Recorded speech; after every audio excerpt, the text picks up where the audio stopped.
Bismillahirrahmanirrahim. Assalamualaikum warahmatullahi wabarakatuh. Alhamdulillahirabbil alamin wassalatu wassalamu ala Rasulillah wa ala alihi wa sahbihi wa man walah ma ba'du. Segala puji hanya milik Allah Subhanahu wa taala.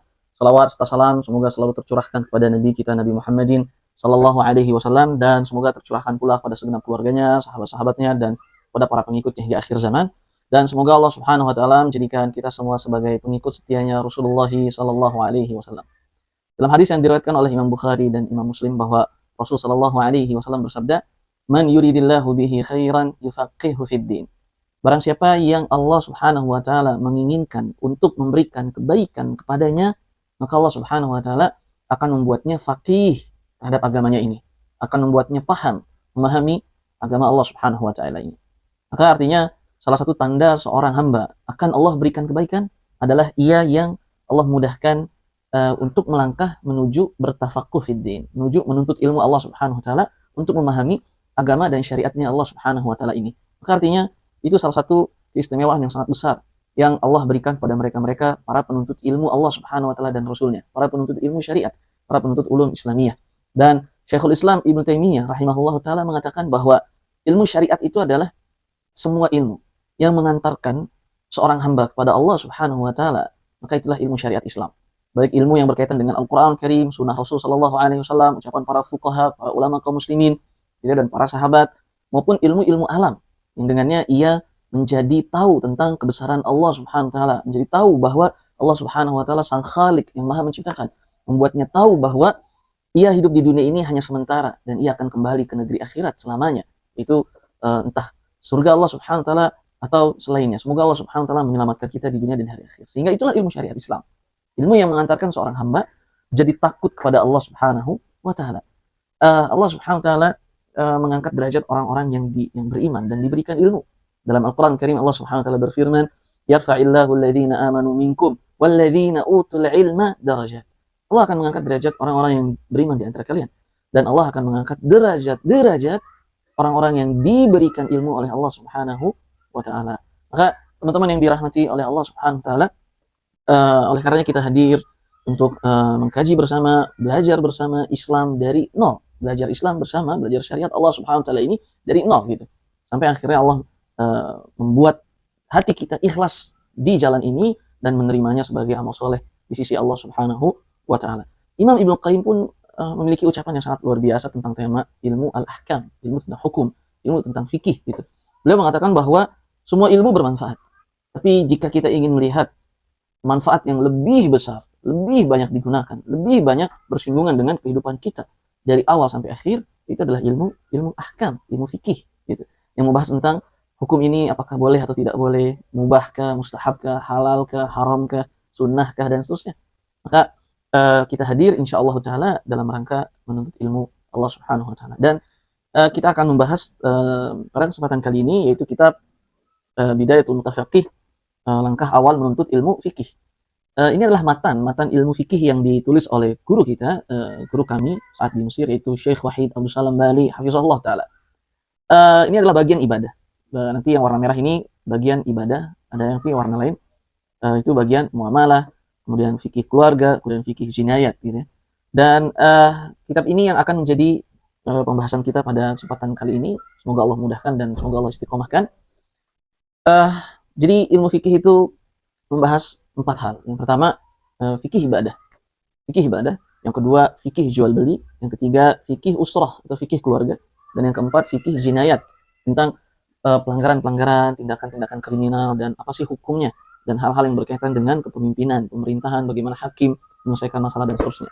Nah, adapun pada kesempatan kali ini, dalam daurah ini, insyaallah ta'ala, dalam silsilah ini, kita akan membahas tentang fikih ibadah. Fikih ibadah. Sebelumnya teman-teman, para ulama mengatakan bahwa ilmu yang wajib dipelajari itu adalah 3 hal. Ilmu yang wajib dipelajari ada 3 hal. Ilmu yang pertama adalah ilmu untuk membenarkan keyakinan kita semua kepada Allah Subhanahu wa taala dan hari akhir. Gitu. Ilmu yang dengannya membenarkan akidah kita, ilmu yang dengannya membenarkan tauhid kita, keyakinan kita kepada Allah Subhanahu wa taala. Itu ilmu yang wajib dipelajari, seperti rukun iman, seperti ilmu akidah, ilmu tauhid, dan seterusnya. Itu ilmu yang wajib dipelajari. Karena kelak hati kita ini akan ditanya, apakah kita meyakini dengan keyakinan yang benar ataupun yang salah. Allah Subhanahu wa taala berfirman dalam surat Al-Isra, inna sam'a wal fuada kullu ulaika kana anhu mas'ula. Sungguhnya inna sam'a, sungguhnya mata, wal basara, sungguhnya sam'a pendengaran telinga, wal basara mata penglihatan, wal fuada hati keyakinan. Semuanya akan mas'ula, ditanya oleh Allah Subhanahu wa taala. Sehingga artinya ilmu yang pertama kali wajib kita pelajari adalah ilmu yang dengannya membenarkan keyakinan seorang kepada Allah Subhanahu wa taala. Dan seperti Rasul sallallahu alaihi wasallam saat mengutus Mu'adz bin Jabal, saat beliau mengatakan, wahai Mu'adz, sesungguhnya engkau akan diutus ke Yaman, negeri ahli kitab. Maka hendaknya awal kali yang engkau ajarkan kepada mereka, engkau dakwahkan ke mereka, yaitu tentang wahidullah, tauhid, mengesahkan Allah Subhanahu wa taala gitu. Nah, yang kedua, ilmu yang wajib dipelajari yang kedua adalah ilmu yang dengannya ibadah kita menjadi benar. Ibadah kita kepada Allah Subhanahu wa taala menjadi benar gitu. Itu ilmu yang wajib dipelajari oleh setiap muslim dan muslimah. Bagaimana ia bersuci, dengan air apa ia bersuci. Dengan bersuci itu suatu yang wajib, karena dengannya kita bisa sholat gitu. Sholat itu wajib beribadah kepada Allah Subhanahu wa taala. Apa sunnah-sunnahnya? Apa pembatal-pembatalnya gitu. Kalau kita lupa di salat, apa yang harus kita lakukan? Ada sujud sahwi, kan dan seterusnya. Bagaimana ruku yang baik? Rasulullah SAW telah bersabda, "Shallu kama ra'aitumuni usalli." Salatlah kalian semua sebagaimana aku salat, kata Rasulullah SAW. Rasul pernah ketika salat beliau naik ke mimbarnya.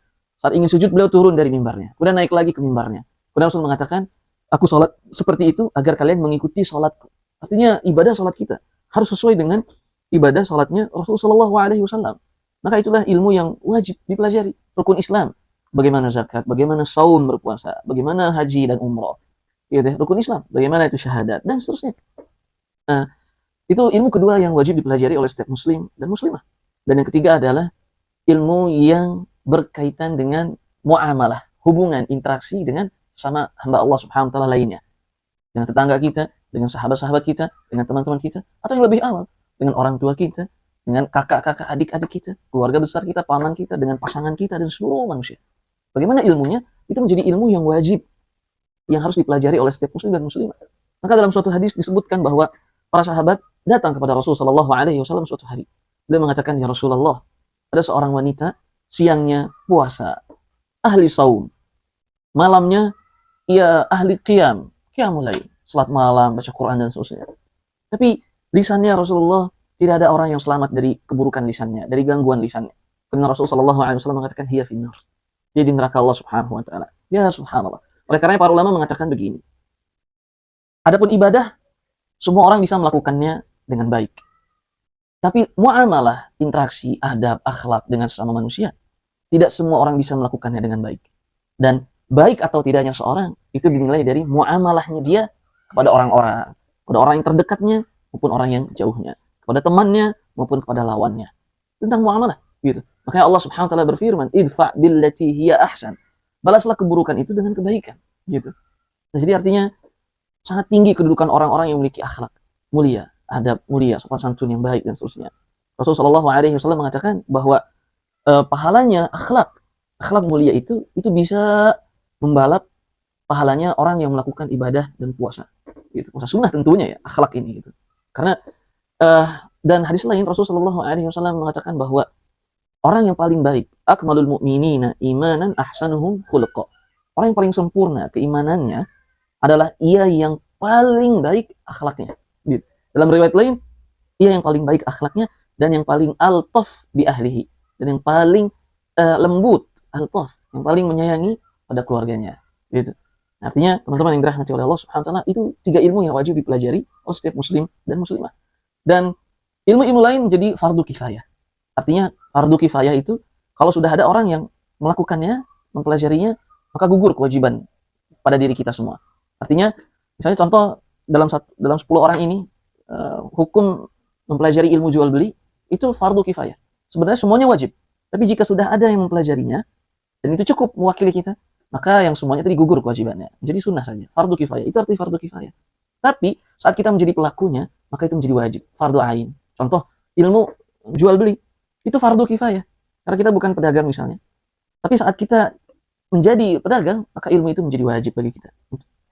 Wajib dipelajari bagi kita. Saat kita ingin berbisnis, bekerja, jual beli dan seterusnya, maka jual beli itu wajib bagi kita. Suatu hari, Umar bin Khattab radhiyallahu taala anhu pernah ngecek pasar Madinah di zaman kekhilafahannya Umar bin Khattab radhiyallahu taala anhu. Kemudian ia mendapati ada satu pedagang, teman-teman. Saat ditanya tentang hukum jual beli, ia tidak tahu. Kemudian Umar ambil, kemudian Umar pukul di depan pasar itu. Dilihat oleh orang-orang. Kemudian Umar mengatakan, bagaimana engkau bisa? Engkau tidak tahu tentang hukum jual beli, akad yang salah seperti apa, riba seperti apa? Jika engkau tidak tahu itu, lantas bagaimana engkau bisa selamat dari riba? Umar bin Khattab sampai seperti itu, teman-teman. Sampai seperti itu.